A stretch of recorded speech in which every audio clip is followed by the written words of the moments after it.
Magandang araw mga anak! Tara, samahan niyo na naman ako sa isang kwento ng buhay ko. Ngayong araw nga ay may pinakisuyo sa akin ang tita ko na may dadalhin daw sa may UP Diliman. Actually, mga last week pa niya to sinasabi pero ngayon lang natuloy. Dahil bukas na yung flight ng pakikisuyuan niya. Pero ang siste, napakabilis ko daw makarating kung saan ako nagpunta. Dahil oo nga naman, napakalayo naman tingnan kung iikot ka pa sa Avon Bonifacio through Katipunan or San Mateo Road to Commonwealth. Kaya mga anak, samahan nyo ako na ipakita sa tita ko kung gaano kabilis makarating ng C5 to Marikina. Na pwedeng-pwede nyo rin daanan kung kayo ay nakatira sa Nangka or Concepcion. Kahit din sa kalapit lugar ko na Banaba at Ampid.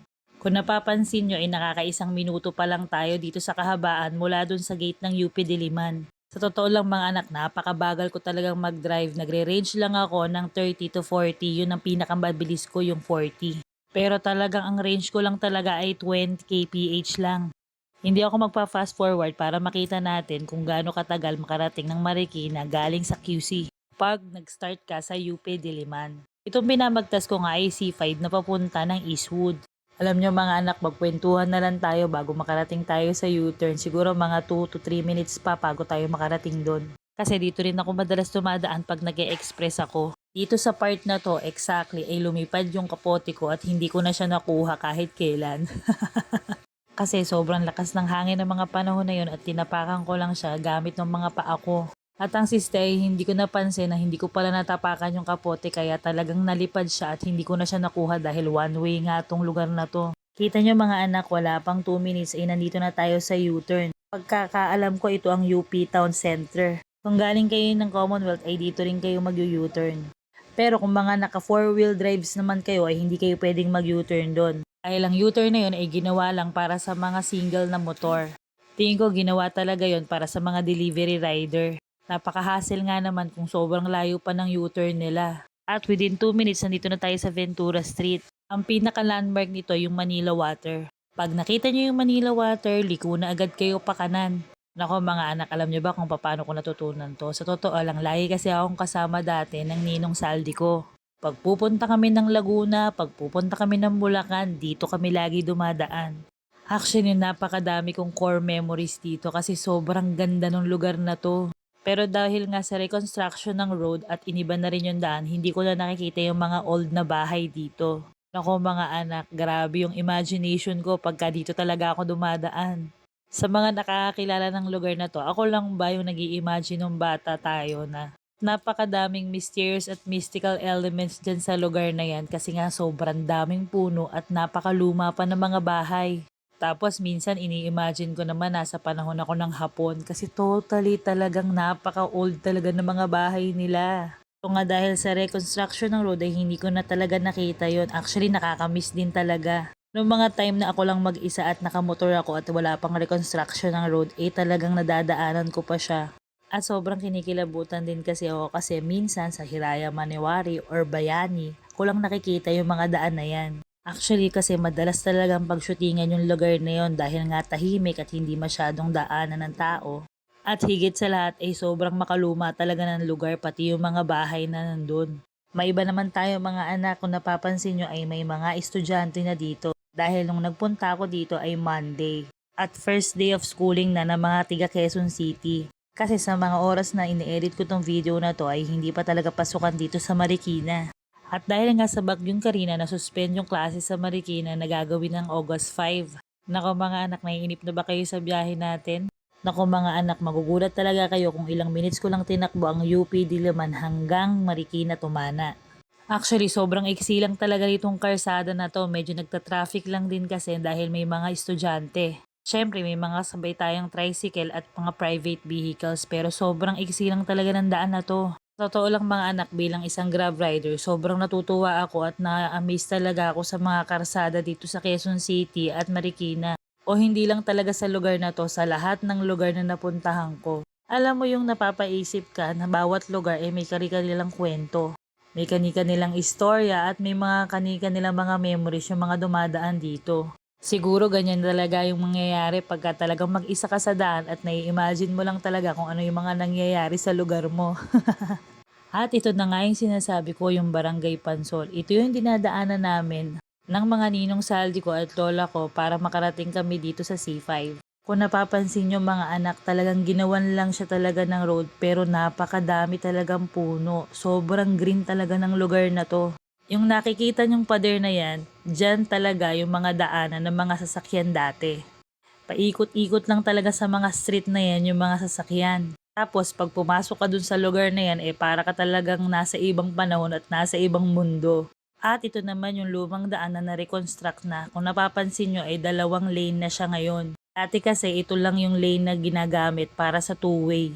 Pagka kasi rush hour, sobrang traffic dito at sobrang hirap talagang dumaan. Kagandahan nga lang talaga, sobrang ikli ng kalsada na to kaya talagang nagiging shortcut talaga siya ng bonggang-bongga. Bali yung mataas na pader na yan yung dinagdag nila para maging kalsada ulit at madaanan naman na papunta nga ng C5.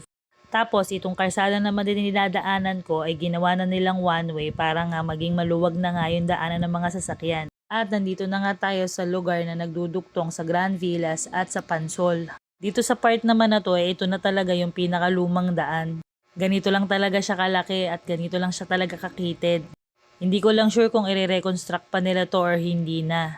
Pero feeling ko road widening din nila to kasi medyo masikip din talaga yung daan dito at puro mga squatter din yung mga nakatira. O 'di ba mga anak, within 6 minutes nandito na tayo sa Grand Villas. Ang Grand Villas nga pala, ito yung executive village talaga dito sa Marikina. Pero dahil nga masyadong malaki yung lot area ay sinasakop na rin siya ng Quezon City.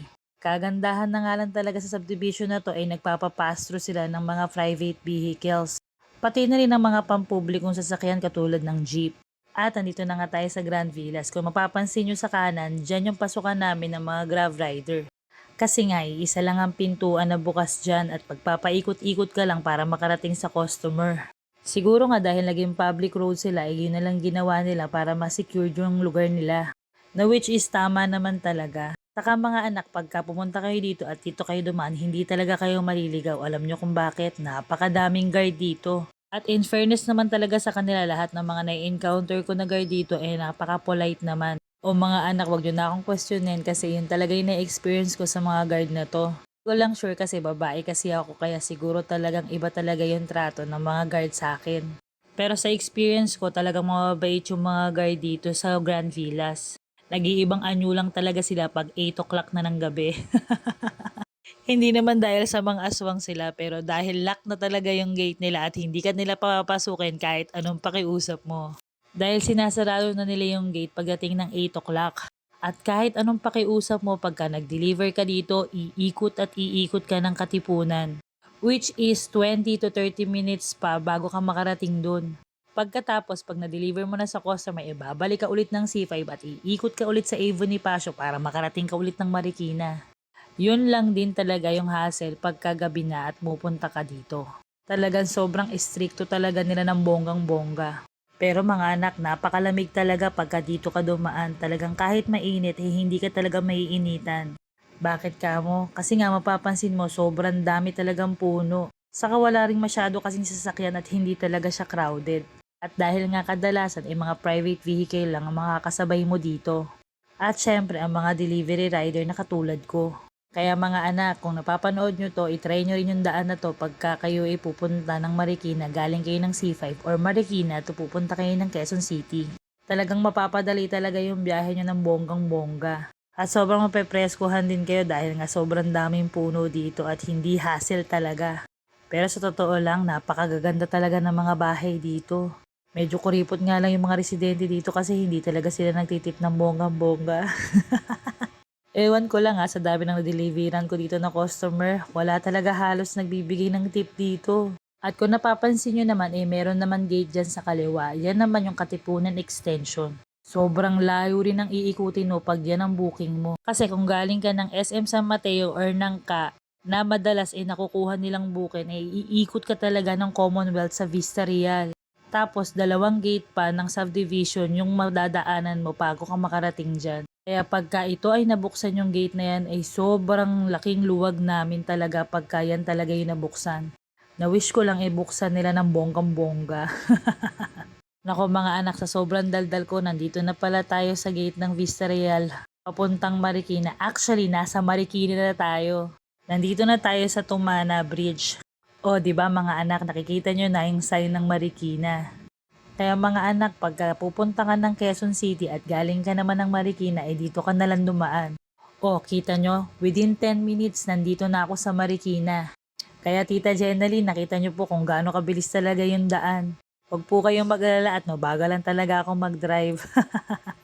Kaya mga anak, sinamahan nyo na naman ako sa isang kwento ng buhay ko. Sana nag-enjoy kayo tulad ng pag enjoy ko. Hanggang sa muli mga anak! Bye!